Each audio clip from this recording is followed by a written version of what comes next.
Here's my big bold prediction for Ryan Bowen. So there's your thumbnail, all right? Big. It's right here, but there too. Is that come? I reckon within the next 3 to 5 years, Ryan Bowen becomes a mainstream Australian sporting personality. Wow! And here's the other thing: unlike almost all these other athletes who have peaked and come and gone by the time they're his age, I think you'll see that he'll be a mainstay for years and years to come. Yeah.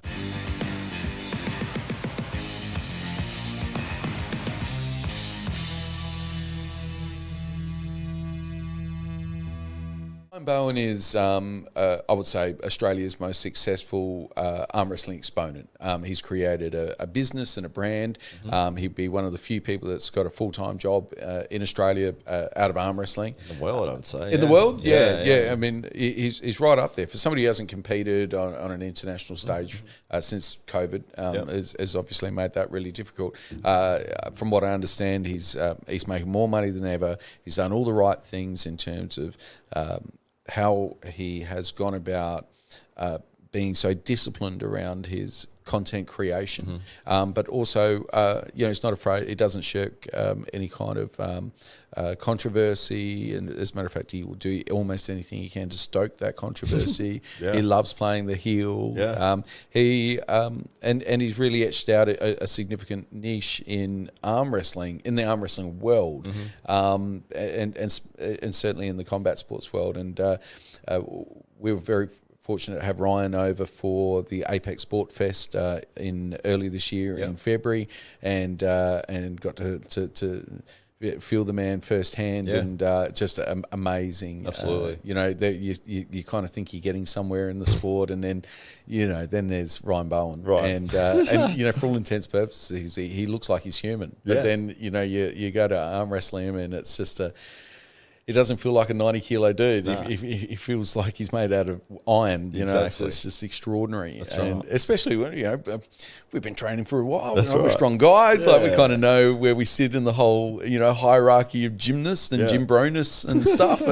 And so when you come up against somebody who's physically doesn't appear like he should be as much of a challenge as what he is, and then he dominates you like you're a child arm wrestling your dad. It's just it's amazing. It's mind blowing in a lot of ways. How this is not possible. Shouldn't be happening.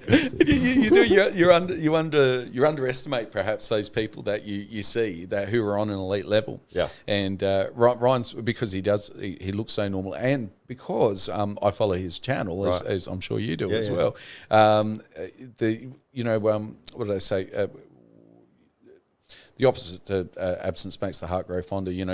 Almost like familiarity breeds contempt. Right. And so you're kind of seeing this person, and they seem really normal, and you think, maybe I'll be a chance. Look, I mean, I probably.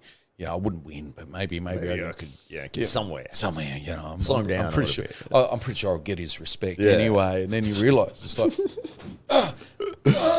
and he's like, casually, having a drink at the same time. He doesn't even have his hand on the peg.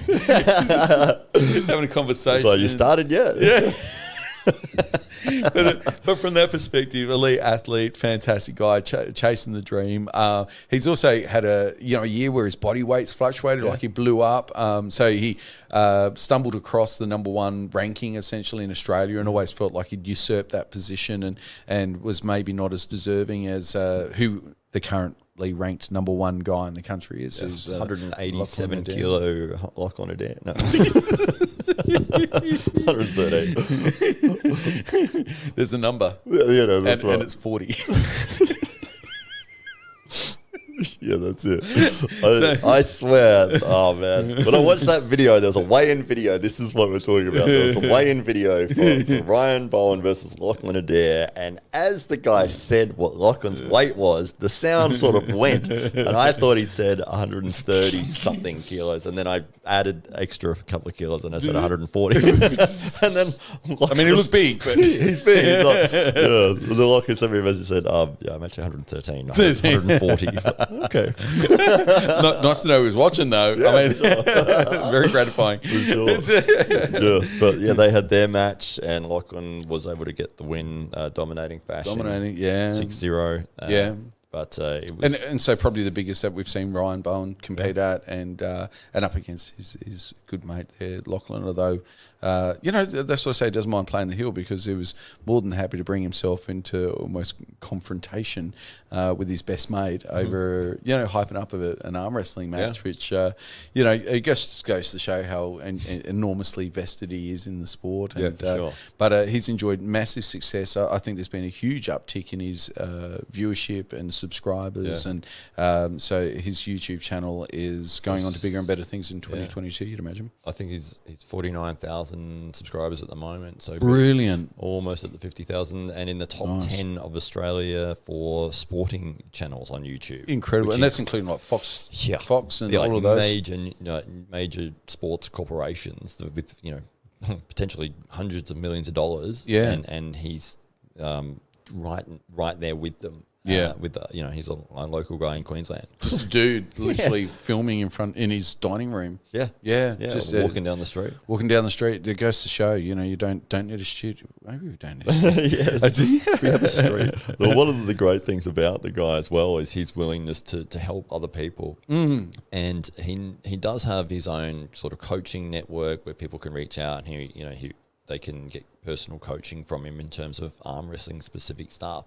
But he does also sponsor a lot of the other arm wrestling YouTube channels, which I don't think people realise that he is behind the growth of the sport, not only from his own network and his own point of view, but he is helping, Pradeep Singh. He's helping Uncle John. He's helping all these other channels that are out there. Not only with money for certain views, but with advice, with there's templates and this is formula that I've used, and so being willing to help others to raise arm wrestling, across the board for everybody. I don't think people sort of realise that. They might only see him from their point of view as to they watch his channel, they might not like the guy, and that's what their perspective is. But they don't realise that when there was no path, he created the path, and he's taking other people along with him. So, massive respect to what he's doing, and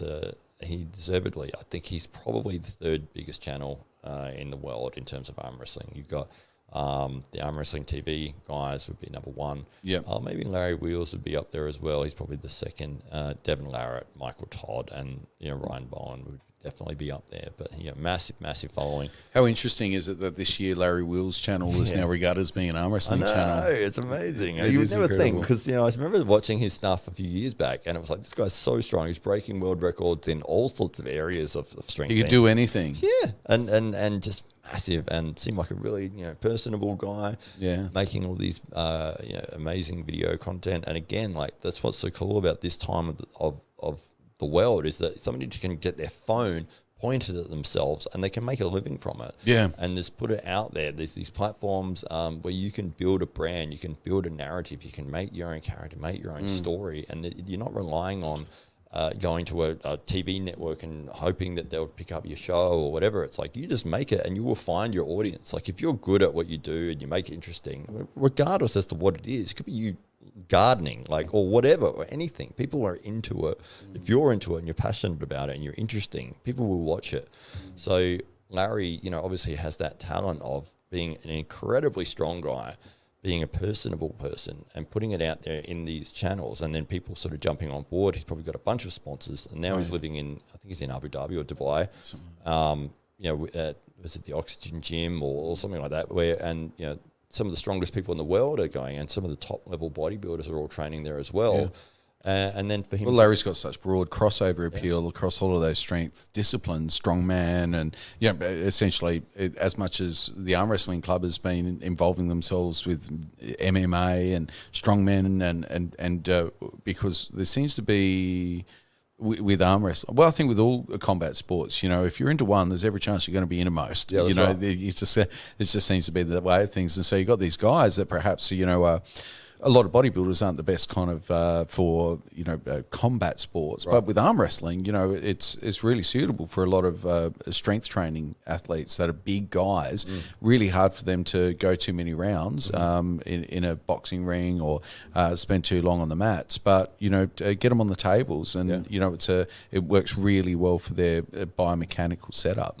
Exactly, and from an audience perspective, to have somebody with a huge muscular frame getting on the table, it's that interest, like, oh, this guy's incredibly strong. Everyone's keen to know what that big muscly dude's going to do, aren't they? And there's not as much fear in terms of getting somebody with that type of body, putting him in an octagon and going, "Oh, you're going to fight," and they're like, "Well, I'm just going to get beaten because I don't have all of the disciplines that are required to get into that world." So that's why you would never see him actually try it. It's like, "Oh no, I'm just going to stay out of it."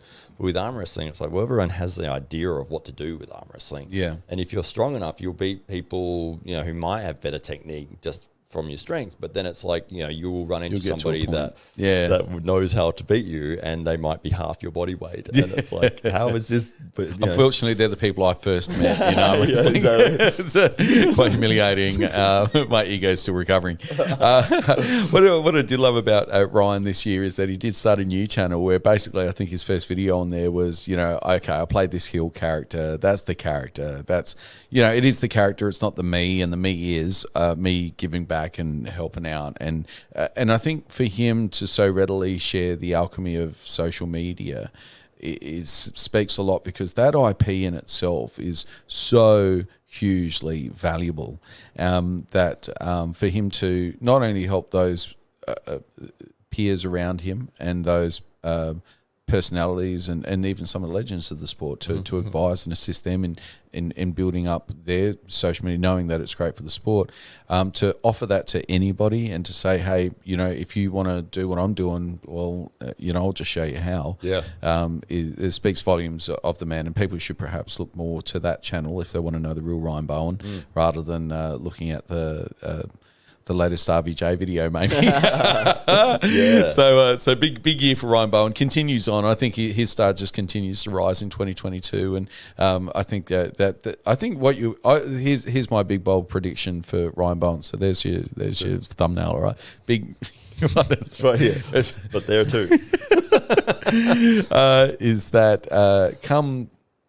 I reckon within the next 3 to 5 years, Ryan Bowen becomes a mainstream Australian sporting personality. Wow. And here's the other thing. Unlike almost all these other athletes who have peaked and come and gone by the time they're his age, I think you'll see that he'll be a mainstay for years and years to come. Yeah.